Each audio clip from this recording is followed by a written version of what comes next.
Научна трибина на тема право на чиста и здрава животна средина денес беше одржана во просториите на УГД Штип. Заштита на животната средина во поглед на медиумите на животната средина, тоа се вода, воздух и почва, управувањето со отпадот, климатските промени и ќе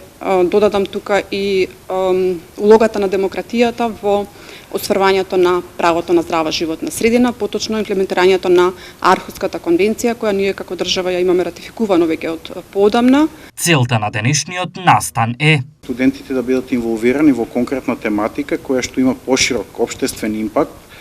и тематиката се однесува на прашања од важност за здравата и чиста животна средина, нешто што е важно и во делот на апроксимација на европското законодавство, меѓутоа и на имплементирање на одредени стандарди кои што се важни за квалитетот на живот на луѓето. На истата тема 11 студенти од трета година презентираа свои трудови. Опфаќаме реални проблеми со кои што граѓаните се соочуваат во секојдневниот живот, како што се проблемите со отпадот, со дивите депонии, со аерозагадувањето, со родниците, ја споменуваме и топилницата во Велес. Исто така имаме анализа и на судски пресуди од апелационите судови и од управниот и Вишиот управен суд на Република Македонија.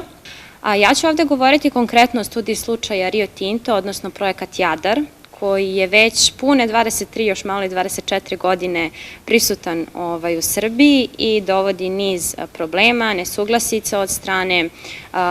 власти,